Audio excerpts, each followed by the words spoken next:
This video is brought to you by NVIDIA and Gigabyte Aorus. Get the ultimate Ark Raiders experience with the AI-powered performance benefits of DLSS 4 with multi-frame generation, stunning ray trace global illumination, and the lowest latency with NVIDIA Reflex, and get it on Gigabyte's industry-leading range of 50 series GPUs. Click the links below or stick around to the end of the video to learn more.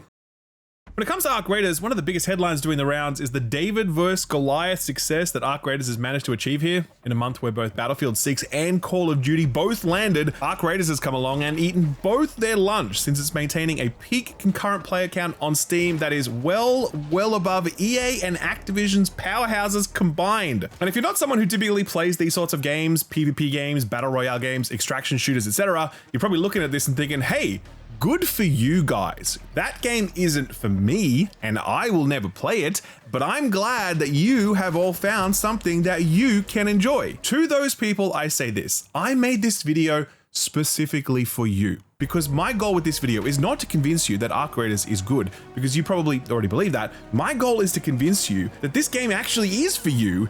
You just don't know it yet.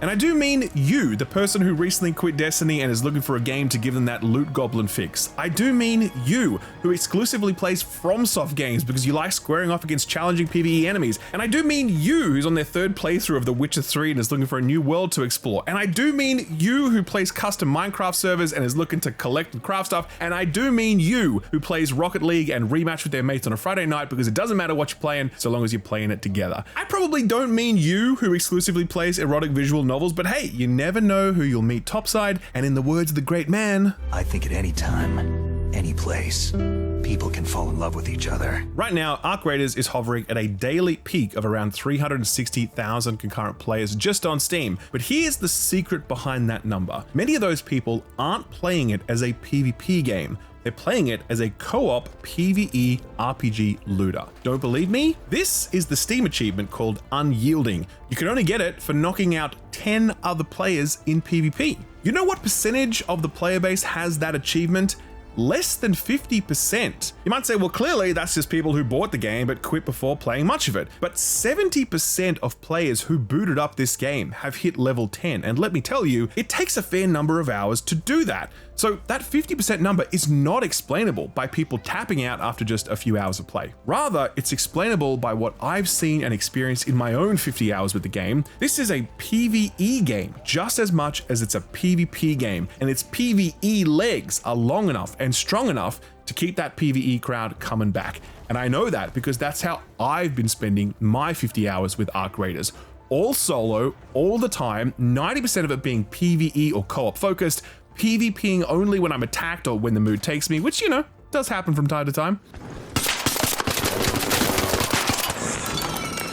So in this review, I'm going to make the case for Ark Raiders as one of the best PvE experiences released this year, and I'm going to talk about its incredible visuals, its industry-leading audio, and its technical polish. I'm going to talk about the Ark enemies, who set a new benchmark for what we can expect from PvE enemies in terms of their design, their intelligence, and their animations. I'm going to talk about the PvE metagame and how that allows you to set rewarding goals for yourself each run, as well as the various PvE activities you can do on each run should you choose. But we're also going to talk about that fascinating PvP dynamic and the tension that brings. Very akin to the Division Dark Zone from back in the day, but I actually think it's more helpful to think of it in terms of like enemy invasions in a FromSoft game. Don't worry, we'll come back to it. And finally, we'll talk about those live service elements, and I'll argue that Embark are actually doing a pretty good job on that front, or at least a hell of a lot better than what we're seeing from other recently released live services. But the biggest through line for this review is a simple one. If you have written Ark Raiders off as a PvP only game intended for a specific audience, and you do not count yourself among that audience, then you may have misread it, and you may be missing out on playing something that might end up being your favorite game of 2025. Well, besides Clair Obscur, of course.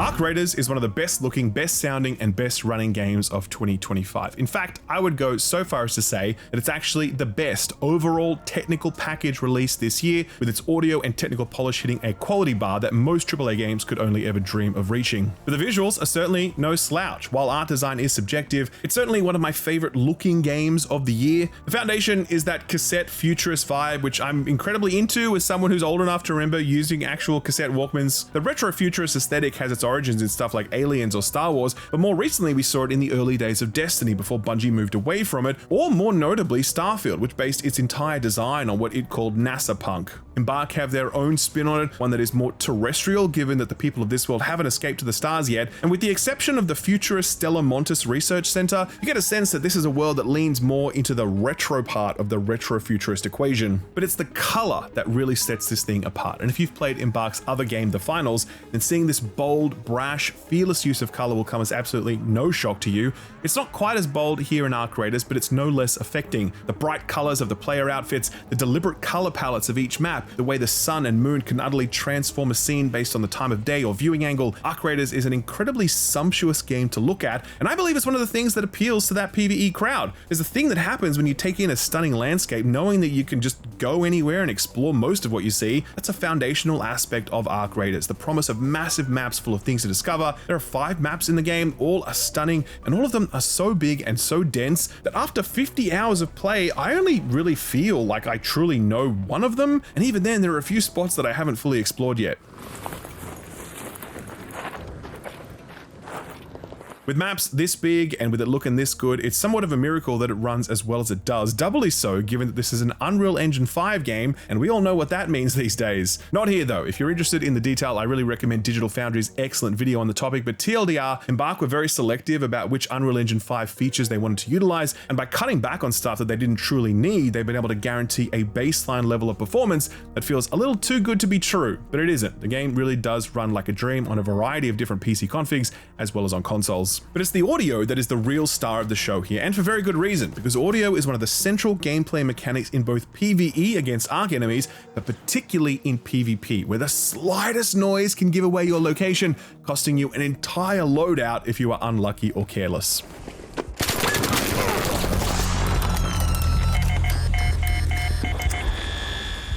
This is not going to be at all surprising to anyone who's played Hunt Showdown. That is a game with maybe the best audio of any video game, full stop. The entire map is littered with sound traps like broken glass on the ground or flocks of crows or hanging cans or whatever, and your being able to manage your sound profile is key to surviving, since silence is the foundation of maintaining the element of surprise. Embark took those lessons and applied them to Ark Raiders, and there's no less attention to detail here. This is a game that you play with your ears as much as with your eyes, and the rich soundscape of environmental effects, arc telegraphs, ambient weather effects, footfalls, gunfire, and so much more all provide you with so much data that you're processing in real time as you play. The thought that's been put into all of this and the technical excellence underpinning it are just extraordinary. EA's Battlefield 6 produced some of 2025's best audio design because the sheer spectacle of that soundscape just can't be topped, but Ark Raiders delivers the most informative, nuanced, and playable soundscape of 2025. And while I don't think that audio is enough reason to pick up a game, I will tell you that if you haven't played this or Hunt Showdown, you will learn new things about audio design, and you will think differently about audio design after having experienced them.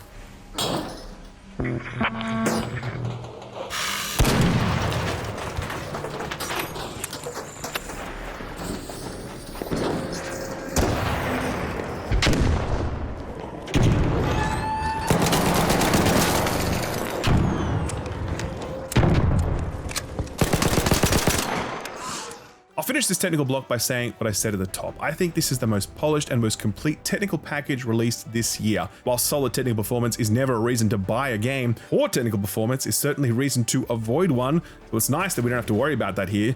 More importantly, the art design is stunning, the lighting is often incredible, the maps are vast and beautiful, and the soundscape is one of the best you'll ever experience. None of these things on their own are reason enough to pick up Ark Raiders if you otherwise wouldn't, but one of the things they don't put on the box is the nice, warm, fuzzy feeling you get when you boot this thing up. Relaxed and confident that it will not only work beautifully. It's a rare feeling these days, and it's one of the many things that had me itching to hit that launch button as often as I could this past 2 weeks.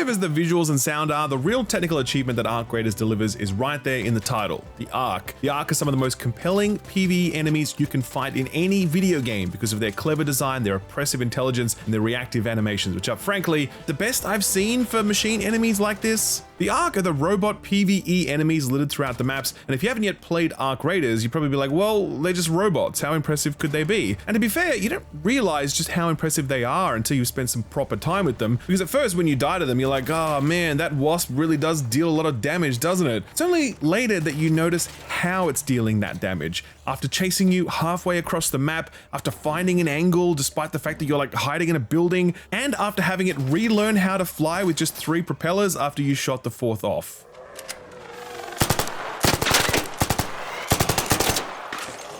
The starting point for all of this are the unique Ark designs. There are 17 Ark enemies in the game at the moment, and each of them earn their place owing to their uniqueness. Internally, enemies like the Pop, Fireball, and Tick will keep you on your toes when you're rifling through filing cabinets or storage lockers. These enemies have a habit of sneaking up on you when you least expect it. And given that PvP skirmishes can break out at any time, these things are often the difference between you keeping your loot and losing it.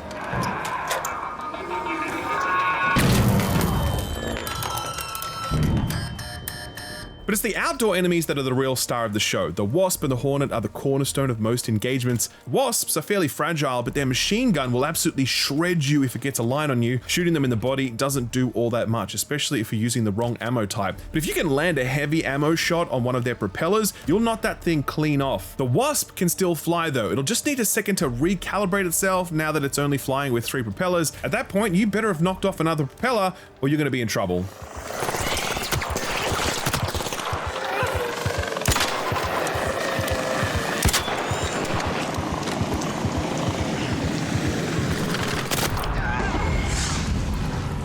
The Hornets are basically just wasps, but with one big difference. The front 2 propellers are armored, and that introduces you to one of the central design elements of the Ark, the armor plating. Knocking the armor off enemies like Hornets, Leapers, Bombardiers, and Rocketeers is crucial since they don't actually take damage until after that plating has been removed. It opens up a strategic layer to how you engage these foes, ensuring that you bring the right sort of ammo or explosives to blast away that armor so that you can then lay down some heavy ammo fire at their exposed internals. But don't think it's easy to get a good clean shot at Ark enemies because their AI will not make it easy. I think the biggest surprise you'll have when you start fighting these things is just how smart they are. We spent a lifetime playing games where your average PvE enemy has a set of very specific canned behaviors and animations, and they'll leash if you pull them too far away from where they're patrolling, etc. It's really not like that with the Ark. When they see you out in the open, they do not stop following you, ever. To the point where I've been running away from them, trying to find some cover, just being like, dude, can you just fuck off? But they won't leave you alone, and eventually they're gonna get you.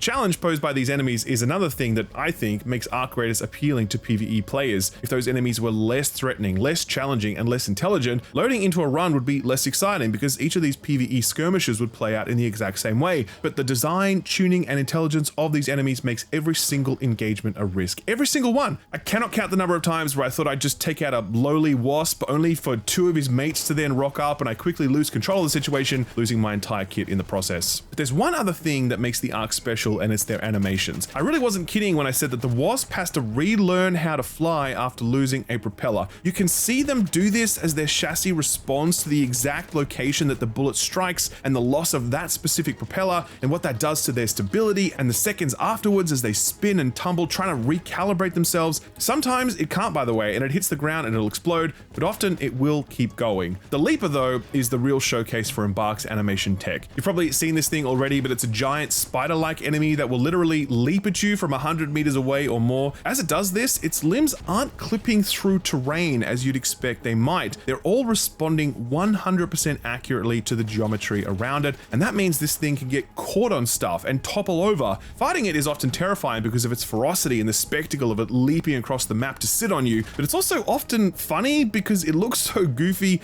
as it struggles to keep its feet.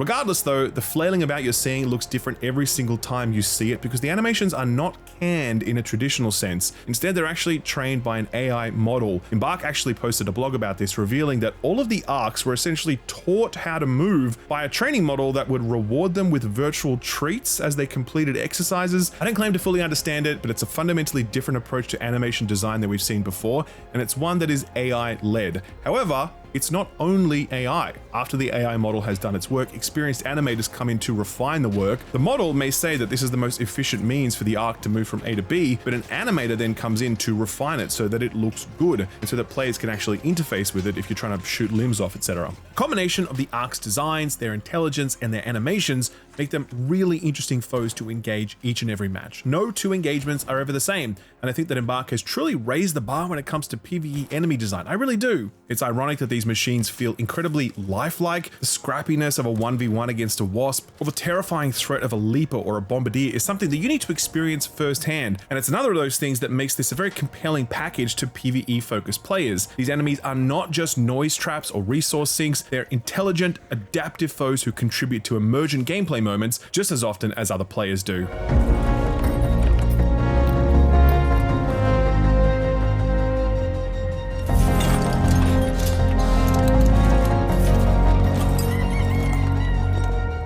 That to this point, we haven't actually spoken about the core gameplay loop of Ark Raiders. I think that's important because the term extraction shooter is thrown around a lot without there being much specificity about what it actually means, and that's because every game in this subgenre has its own totally unique approach to things. I'll tell you how Ark Raiders approaches it though. Ark Raiders is a game where you create your own character, but it's just aesthetics, there's no stat sheet or whatever. You live underground, but you can't explore this space. There's no social hub, though it would be nice if they added something like that. It's essentially just a set of menus with NPCs you can buy things or collect quests from, and a workshop full of benches where you can craft stuff. Again, that's just menus. The most important menu screens are your stash, which is where you dump all the stuff you've collected, and your inventory or your loadout, which is what you take on a raid, aka when you go topside to actually play the game. You don't always have to bring your own gear when you go topside. There's a free loadout option that's always available for a risk-free run. Perfect when you're looking to collect a specific item or complete a specific quest, with the downside being that you don't get a safe pocket, which is a loadout slot that lets you bring stuff back to base even if you die topside.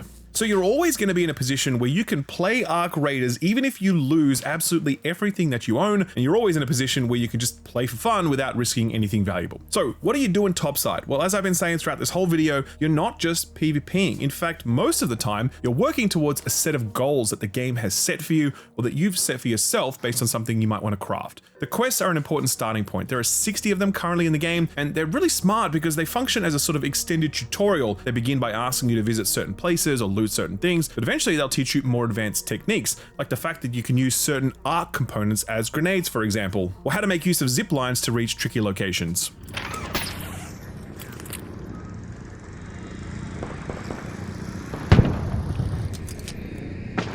After 50 hours, I am still working through these quests, and I'm up to the point where they're now asking me to do a number of things in sequence, visiting a specific location, looting a certain thing before going to a different location, repairing something, taking out a certain enemy type, etc. All of this has been bubbling away in the background for me as I've been playing. Sometimes I'm really focused on knocking over quests and I'll get, 3 done in 3 runs, but other times I'm focused on other things and I won't accomplish a single quest for 4 or 5 hours. Sometimes I do try to do a quest, but I get distracted or I get ambushed, and that's part of the fun too. So these quests will keep you engaged for quite some time, and they'll force you to not only learn the game, but also interface with locations and mechanics that you might not have otherwise done so without the quest nudging you toward it. The quests are just one thing that you might want to progress. There's also your skill tree. Every time you go topside, you earn XP for doing stuff, and the more stuff you do, the more XP you get. A big 30-minute run full of high-level looting, killing heaps of Ark, and plenty of PvP will net you a huge amount of XP that gets turned into skill points, with the skill tree awarding handy upgrades like more stamina, faster looting, the ability to craft during a raid, and so much more. It's extremely well balanced, since a level 1 player can still compete with a level 75 player in a PvP matchup, but the high level player does have a slight advantage depending on the circumstances of the engagement. So what else? Well, there's also your workshop upgrades. Crafting is a big part of Ark Raiders, and to craft high level items, you'll need to upgrade your benches. You do this by looting resources topside, with high level upgrades requiring components from the more threatening Ark enemies. I'm still chasing some of those upgrades after 50 hours. Speaking of crafting, most of the good stuff requires you to learn the blueprints first, and they're looted topside. There's no rhyme or reason to how they spawn, so it's just about playing and looting. Gotta catch them all. That obviously folds into the whole crafting economy, where you might have a goal of crafting specific weapons or ammos or explosives or utility items, etc. And the best stuff needs the best materials, so you'll absolutely find yourself in situations where you're going topside looking for very specific things so that you can craft something. Things start to get a little more meta when we talk about the weekly trial system, which opens up once you hit a certain level, and it rewards you for completing certain activities. It can be really challenging content, like dealing damage to the Queen, a massive War of the Worlds style foe that you do not want to tussle with unprepared, down to things as simple as, loot lots of plants. Completing these trials each week gives you a ranking, with higher ranks rewarding item kits. Again, most of this stuff is PvE focused. Finally, there's also the expedition system, and this is related to one of the most important parts of the way that Embark are approaching the extraction subgenre. This is a genre where server wipes are common, aka every few months, everything you've accumulated gets deleted. This is to reduce loot bloat. Otherwise, you get a situation where there's just so much high-level loot floating around in the game that it's all that anyone has. Ark Raiders does it different. See, in Ark Raiders, the level of power differential between a maxed out level 75 player rocking the best possible gear versus a level 1 player rocking a free kit, that differential is actually quite small, which means that a level 1 player still has a chance. Because of that, it's less important for server wipes to happen, and as such, they don't happen. There is no wipe. If you want to keep all the gear and blueprints and progress you've collected forever, then you can do that. Embark will never take it away from you, and this is another thing that makes Ark Raiders more appealing to a PvE audience. Your progress remains. However, for the super hardcore who love the thrill of the grind, there's also the option to send your character on an expedition, which basically involves dumping a huge amount of resources into the creation of a transport pod that your character then rides off into the tunnels, never to be seen again. You lose that character, all of your upgrades, your blueprints, your stashed items, everything. You will get some bonus XP on the next character you make, but you're effectively starting from scratch. I think it's a really cool approach to the problem of loot bloat, one that gives the hardcore players that permanent sense of chase and progression, while also respecting the time of more casual players. So those are the various ways that you'll progress your character that don't involve PvP, but those are all systems and progression driven. In addition to that though, there are a number of gameplay elements that give PvE focused players plenty to do topside. The map is littered with fallen Architect that you can pry open to reveal its valuable gizzards. There are field crates that need to be hand delivered to their receptacles, and they award some nice loot. You can call in supply drops, and they too will award plenty of handy kit. There are areas locked behind doors that require certain keys, and so finding those keys and managing to use them before they get stolen is really fun, especially now that they fixed the door exploit. But there are also puzzles which you can complete, which are often best done in a group, and they play sort of like a raid puzzle in Destiny 2 almost. I haven't done any of them yet since I only play solo. They look pretty damn cool, and they award some nice loot too. I'll summarize all this PvE stuff this way. There is a lot of questing and crafting and character progression going on in Ark Raiders, stuff that appeals to your average PvE focused player, and you don't need to do PvP in order to accomplish these things. The compelling Ark enemies, combined with the progression systems, combined with the PvE loot activities you can do topside, all give you plenty to do without needing to hunt down other players. Sure, some of them will come along and hunt you, absolutely, but more often than not, particularly when playing solo, I think you'll find that people you'll encounter will want to cooperate with you in a PvE context rather than fight you in a PvP context. But let's dig a little deeper into that dynamic, since I know that's the one thing that most people are worried about when they choose to steer clear of Ark Raiders.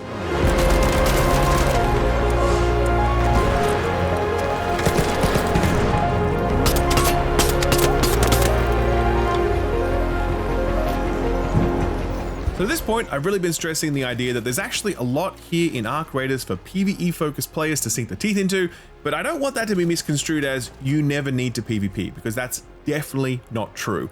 You will need to fight other players at times, absolutely, but the way those PvP encounters do or don't happen is really interesting, and I don't think you can talk about PvP encounters without also talking about the spontaneous moments of cooperation that happen just as often or more often, depending on how you choose to play. So yes, this is a game where you can kill anyone you see to take their loot. It's a game with proximity chat where you meet someone and they'll be like, hey, I'm friendly. And then you let your guard down only for them to whip out a shotgun and KO you. It's a game where you can be sitting there taking out a high level Ark enemy for like 5 minutes, only for someone to then come along and shoot you in the back while you're looting. It is a game where you could try to be friendly, only for the other person to reject your advances.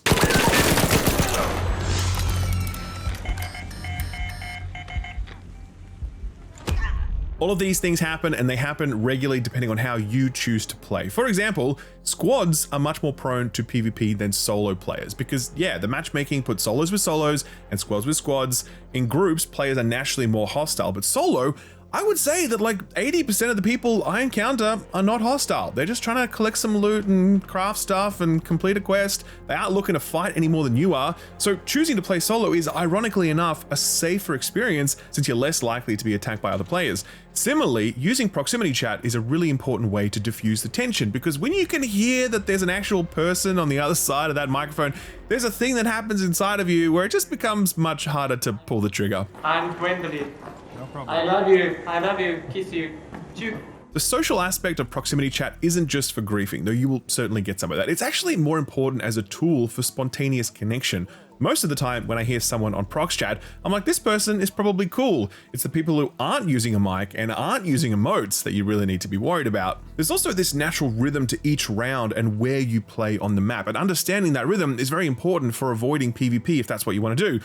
Most spawns are towards the edges of the map, and there's just less player activity there, so if you're on a loot-focused run, just stick to the outskirts, it's safer. Similarly, as the clock ticks down and there are fewer extraction points available, you can expect that more and more players will be funneled to those same locations, so getting in and out before that starts to happen is also helpful. So the point I'm trying to make here is that by playing solo, by using proximity chat, and by understanding the ebb and flow of a run, you can significantly reduce your chances of unwanted PvP. Not remove it, of course, but reduce it, and as you become more experienced, you really do feel like you have a huge amount of control over if and when PvP happens. But it will happen, and it's okay that it happens. And I think that's another fascinating thing to talk about when it comes to Ark Raiders. If you go to the subreddit, you're going to see a lot of posts, and I mean a lot of posts of people showing clips of them getting backstabbed by someone, or someone stealing their loot after they worked hard to bring down a queen or whatever. There's often this air of like, why are people like this? It's disgraceful. But it's like, man, I get it. It sucks when you lose your shit. It sucks when someone trash talks you. But if this stuff didn't happen, this game would be kind of boring. It's the threat of the rat that makes this game fun. If you knew that everyone was playing fair all the time, there'd just be so much less tension and so much less a sense of victory when you manage to successfully extract. I think you just gotta be philosophical about it. Sometimes you meet someone who'll actually help you bring down that rocketeer and will let you have all the loot. Sometimes you'll meet a rat fuck who will shoot you in the back after acting like your bestie. That's just life. As a solo player who doesn't PvP all that often, I've kind of come to think of the PvP ganking as sort of akin to invasions in a FromSoft game. And yeah, I know, not everything is Dark Souls, relax, all right, just hear me out. I kind of play this game as a PvE game, and 80% of the time when I encounter other players, it's jolly cooperation. The other 20% is like when a phantom appears when I'm in Analondo, and it can be at the worst possible moment when I'm clearing my way to a new bonfire surrounded by hostile PvE foes, but that's just how it is. And that invader hasn't got any other objective other than to wreck my day. That is it. And maybe I triumph and maybe I die, but it's fun and exciting when it happens. It's the reason we leave the online mode turned on when playing a FromSoft game, since it'd be safer to turn it off, right? It's not exactly the same here, but it's close enough, and I think framing it that way is kind of the clearest analogy I can offer to PvE players who might be turned off by this, thinking that it's purely a PvP game.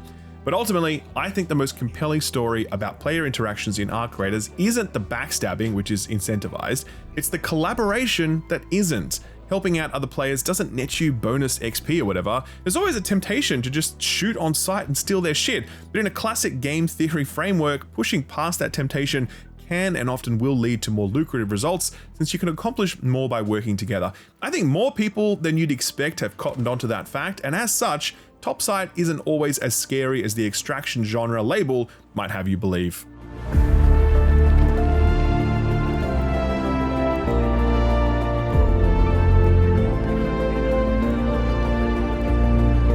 Another thing that I think often scares off PvE players when they see these sorts of games is that they're turned off by the live service bullshit, the battle passes, the FOMO, the cash shops demanding more and more money, the icky feeling that you get when you log in and see a menu that's more interested in selling you things than actually helping you play the game.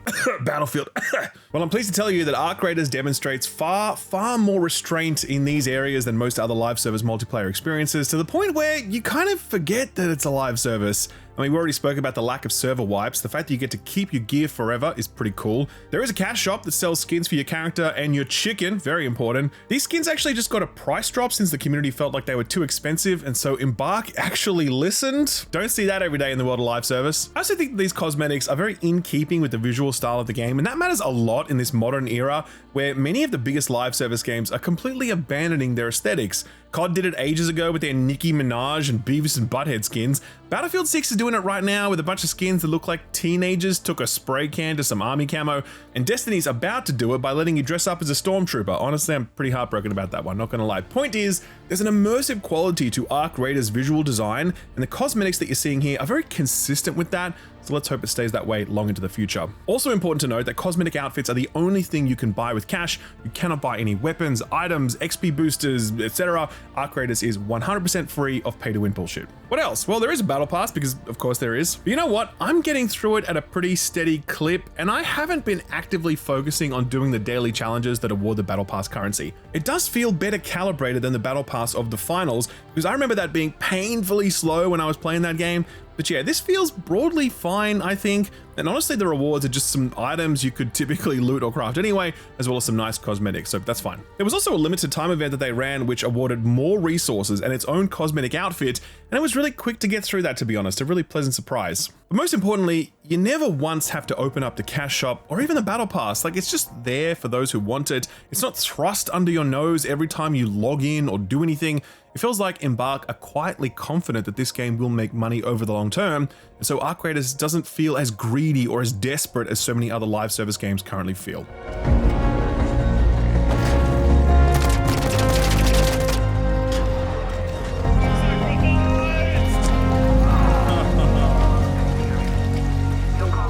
So look, not to overstate things, but I do think Ark Raiders is a bit of a milestone moment in the history of shooters, and it's an arc that we've seen before, pun intended. A concept comes along like the MMORPG, and then WoW cracks the code to make it mainstream. Dota exists, and then League of Legends comes along to take it to a whole new level. Battle Royale comes along in armor mods before PUBG makes it mainstream, and then Fortnite figures out a way to make it huge with kids. Here, the extraction subgenre has existed for some time now, obviously pioneered in large part by Tarkov, but other games have had their own crack at it too. Embark have cracked it wide open, to the point where Ark Raiders is one of the top-selling games of the year, and the 5th highest played game on Steam in a given day, with absolutely no signs of slowing down anytime soon.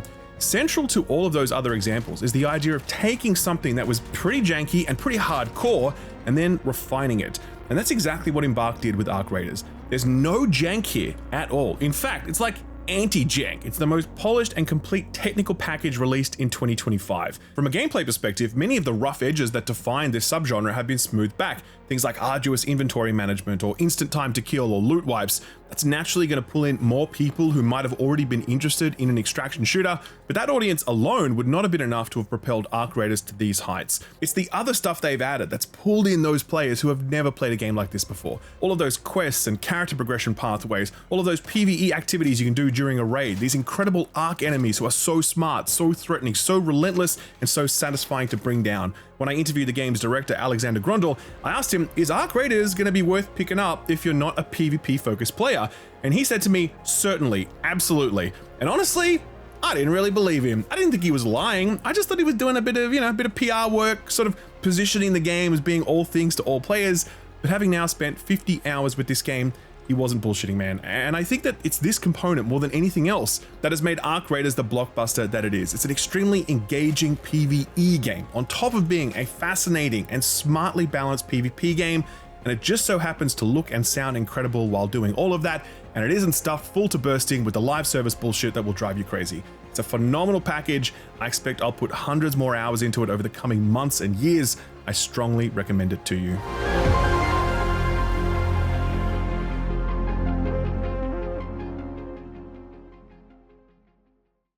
Thankfully, Ark Raiders is a very well-optimized game, but if you want to push things to the absolute bleeding edge, maxing out frame rates, resolutions, and settings, then you're going to want to play it on a GPU from this video's sponsors, NVIDIA and Gigabyte Aorus. No matter which 50 series GPU you pick up, you're going to be able to tap into NVIDIA's game-changing features like DLSS 4 with multi-frame generation, ray trace global illumination, and the latency-reducing NVIDIA Reflex. DLSS 4 is NVIDIA's most advanced super resolution technology. If you don't know what that means, don't worry, but long story short, it's technology that utilizes AI to upscale images and in so so doing, it gives your machine vastly more performance headroom without sacrificing any image quality. If you're looking to play a game like Ark Raiders at the highest possible resolution and at the highest possible frame rates, DLSS 4 is the tech that's going to be doing most of the heavy lifting. But you can take that frame rate even higher with multi-frame generation, which again utilizes AI to interlace additional frames in between those being natively rendered, which can massively increase frame rates. Turning on 4x multi-frame generation can get you up to 400 frames a second in Ark Raiders, depending on your settings and hardware, of course. And if you're running a 240Hz monitor, FrameGen is going to be able to let you sync your frame rate